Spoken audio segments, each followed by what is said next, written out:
Hello my dear friends. तो कैसे हैं आप। हम आज केमिस्ट्री का एक और ऑर्गेनिक का टॉपिक लेंगे, आइसोमेरिज्म। अब ऑर्गेनिक कई लोगों को समझ में नहीं आती, तो उसके लिए पहले आपको आईयूपीएसी नेमिंग आना चाहिए। हम पहले आइसोमेरिज्म पढ़ेंगे। ज़्यादातर आईयूपीएसी का काम फंक्शनल आइसोमेरिज्म में आएगा। अगर वो आपको समझ में नहीं आती है तो कल हम पहले आईयूपीएसी बताएंगे, फिर फंक्शनल बताएंगे। ठीक, तो आज हम चालू करते हैं आइसोमेरिज्म।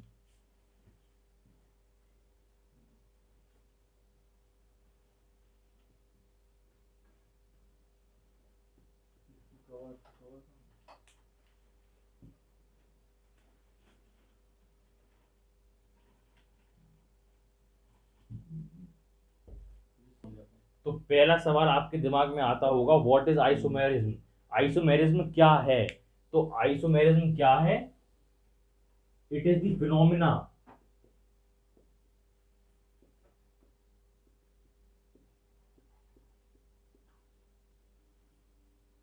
जिसमें मॉलिक्यूलर फॉर्मूला तो सेम रहता है,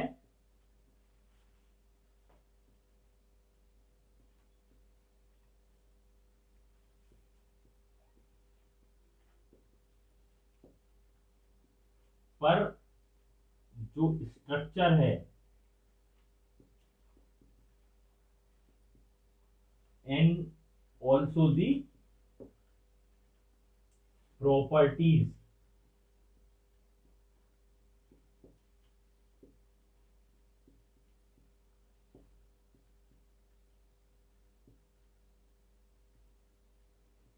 डिफर। मतलब आइसोमेरिज्म एक फिनोमेना है जिसमें मॉलिक्यूलर फॉर्मूला तो सेम रहता है कंपाउंड का, पर उसका स्ट्रक्चर और उसकी प्रॉपर्टीज डिफरेंट हो जाती हैं। कैसे, वो हम आगे देखते हैं। अब आइसोमेरिज्म के टाइप्स देखते हैं।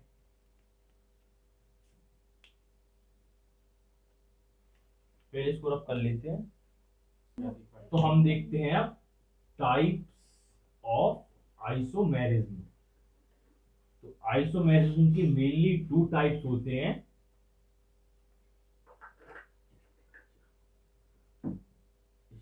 स्ट्रक्चरल आइसोमेरिज्म और स्टीरियो आइसोमेरिज्म। अब स्ट्रक्चरल के भी चार पार्ट होते हैं, जनरली वैसे पांच होते हैं। पहला चेन आइसोमेरिज्म, दूसरा पोजीशन आइसोमेरिज्म, तीसरा फंक्शनल ग्रुप आइसोमेरिज्म,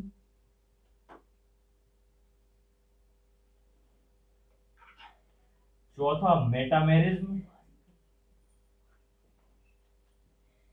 और पांचवा जो कि है टॉटोमेरिज्म। टॉटो, TO merism. अब स्टीरियो के दो टाइप होते हैं, कन्फर्मेशनल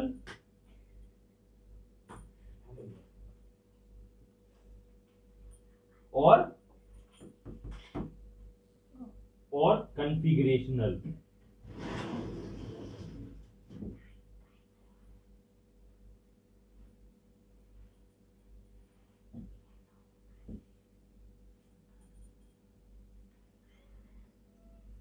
अब कन्फिगरेशनल के दो टाइप होते, जियोमेट्रिकल आइसोमेरिज्म और ऑप्टिकल आइसोमेरिज्म।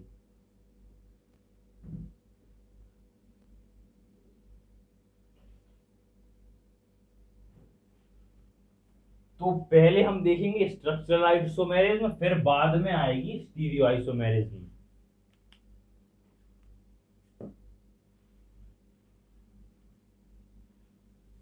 तो अब हम देखेंगे स्ट्रक्चरल आइसोमेरिज्म।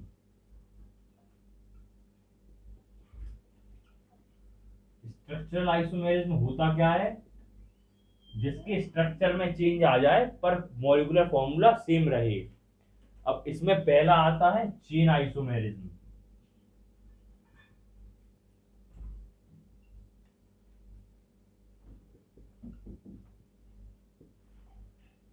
चेन आइसोमेरिज्म मतलब जो कार्बन की चेन है उसकी उसमें आपको क्या कहते हैं, पोजीशन में चेंज दिखेगा। जो मिथाइल ग्रुप है जैसे कार्बन कार्बन चेन में चेंज दिखेगा सीधी बात, पर मॉलिक्यूलर फॉर्मूला सेम रहेगा। जैसे ये ब्यूटेन,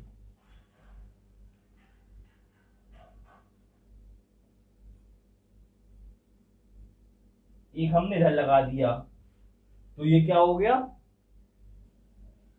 इसका आईयूपीएसी नेमिंग क्या होगी, 2 मिथाइल प्रोपेन। लगा लो यार।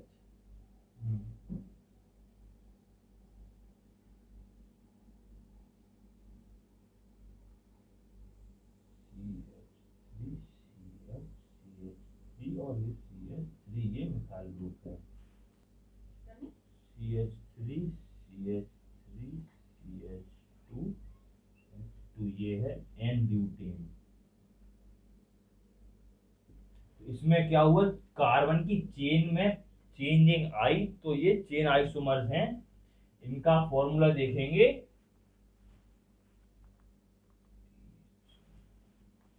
C4H10, ठीक। और इसका भी देखेंगे आप, कार्बन नंबर 1 2 3 4 कार्बन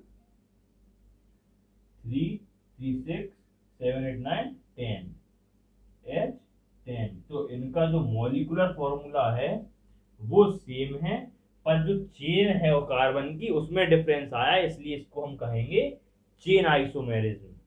इसको आप आइसो ब्यूटेन भी कह सकते हैं। अब जैसे हमने यही स्ट्रक्चर लिया एन ब्यूटेन का, तो इसके कितने चेन आइसोमेरिज्म बन सकते हैं, ये क्वेश्चन आएगा एक तो आपके पास। तो एक तो यही रहेगी चेन, एक जो हमने ये बनाया आइसोब्यूटेन, ये 2 मिथाइल प्रोपेन। अब एक और बन सकता है इसमें,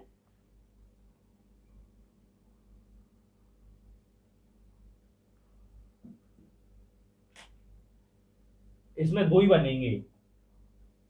क्यों, क्योंकि अगर आप ये मिथाइल ग्रुप यहाँ पे लगाएंगे तो ये वही लॉन्ग चेन कार्बन 4 कार्बन गिनेंगे आप, तो इसमें एन ब्यूटेन और आइसोब्यूटेन 2 ही बनेंगे। पेंटेन के केस में 3 बनते हैं। कैसे, CH3 CH2 CH2 CH2 CH3, ठीक। अब पेंटेन के केस में एक तो ये हो गया, दूसरा आइसोमर देखेंगे आपको इसका CH3 CH2 CH2 CH3 और यहाँ पर 2 करके एक CH3, दूसरा आइसोमर इसका ये हो गया। और तीसरा इसका आइसोमर हो सकता है CH3 CH CH3 CH3 CH3। अब ये तो इसके 3 चेन आइसोमर हो गए। अब आप कहेंगे कि 4 हो सकते, कई बच्चे कहेंगे इसमें 4 आइसोमर होंगे, कैसे, वो क्या करेंगे, ये जो इधर था हम इसको बता देते, CH2 CH CH2 CH3, यहाँ पे CH3। अब हमने यहाँ पर लगाया था, कई इधर पे लगा देंगे, वो कहेंगे कि ये भी एक आइसोमर हो सकता, पर ये क्यों नहीं होगा, क्योंकि जब आप इसकी आईयूपीएसी नेमिंग करेंगे तो नंबरिंग आप यहाँ से इसकी देंगे 1 और 2, क्यों, यहाँ मिथाइल ग्रुप है, इधर से देंगे आप नंबरिंग, और यहाँ पे इधर से नंबरिंग देंगे 1 और 2, तो मिथाइल ग्रुप यहाँ पे भी 2 पे आ रहा है, यहाँ पे भी 2 पे आया, मतलब इसका आईयूपीएसी नेम सेम होगा। तो ये दोनों सेम कंपाउंड है, मतलब पेंटेन के 3 ही आइसोमर बनेंगे। तो इस तरीके से आप बना के निकाल सकते हैं कि उसके कितने चेन आइसोमर बनेंगे। तो अभी हमने देखा चेन आइसोमेरिज्म। अब हम सेकंड टॉपिक देखेंगे, पोजीशन आइसोमेरिज्म। तो अब हम देखते हैं पोजीशन आइसोमेरिज्म। पोजीशन आइसोमेरिज्म होता क्या है, अभी ऐसे चेन देखी थी हमने, तो चेन में चेन का डिफरेंस आ रहा था, पोजीशन में फंक्शनल ग्रुप की पोजीशन में डिफरेंस आएगा। फंक्शनल ग्रुप नहीं, इसमें आप बॉन्ड भी ले सकते हैं, डबल बॉन्ड और ट्रिपल बॉन्ड की अगर पोजीशन में भी चेंज आ रहा तो भी आप उसको पोजीशन आइसोमेरिज्म के अंदर कंसीडर करेंगे। जैसे OH ग्रुप का अगर चेंज हो रहा, ठीक है, COOH, जैसे OH फंक्शनल ग्रुप है, COOH फंक्शनल ग्रुप है, ईस्टर ले लीजिए, जितने भी फंक्शनल ग्रुप होते उनकी पोजीशन में अगर कोई डिफरेंस आ रहा है तो वो पोजीशन आइसोमेरिज्म के अंदर आएंगे। उसके साथ साथ डबल बॉन्ड या ट्रिपल बॉन्ड की अगर पोजीशन में चेंज है तो भी आप उसको पोजीशन आइसोमेरिज्म के अंदर लेंगे। जैसे CH3 double bond, CH2 double bond, CH3, यहाँ पे इसका अगर आप नाम देखें तो क्या आएगा, प्रोप इन आएगा, प्रोप 1 इन अगर पोजीशन के हिसाब से देखेंगे तो। अगर जिसको IUPAC नेमिंग नहीं आती तो हम अगली क्लास में पहले IUPAC नेमिंग डिस्कस करेंगे, उसके बाद फिर आगे बढ़ेंगे। अब इसके अगर आप पोजीशन आइसोमर निकालने तो केवल एक ही होगा, अगर डबल बॉन्ड पोजीशन चेंज करेंगे आप तो यहाँ पे CH3 CH double bond CH,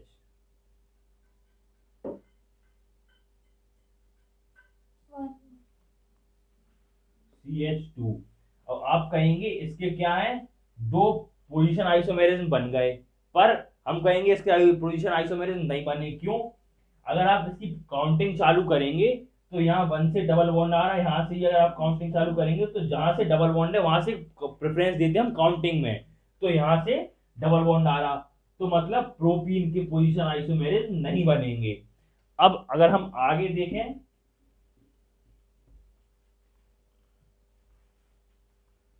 जैसे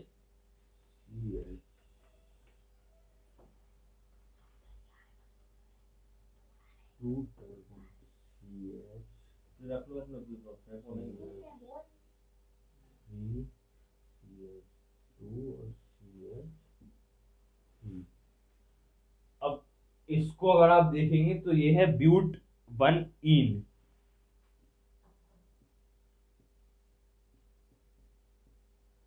अब इसका आइसोमेरिज्म आप बना सकते हैं, लेकिन कैसे?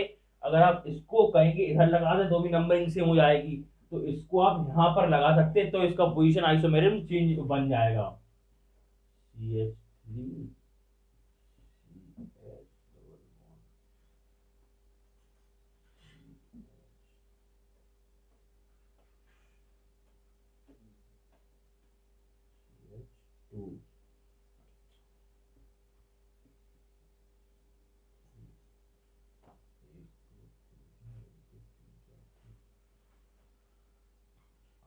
अब आप इसको अगर नंबरिंग करेंगे तो इसकी 1 और ये 2 पे आ रहा है डबल बॉन्ड, तो इसका जो बनेगा वो होगा ब्यूट 2 इन,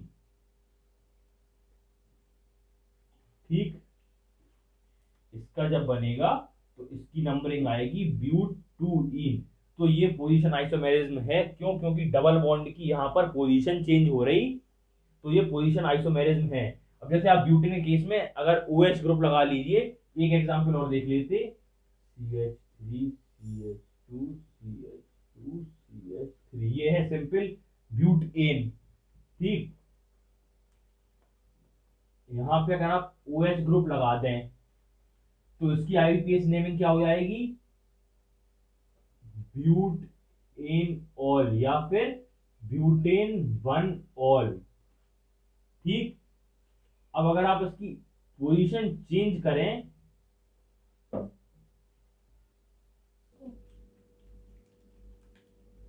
ये हम इसका पोजीशन आइसोमेरिज्म देखेंगे तो क्या आएगा, अगर OH लगा देते CH2 CH3।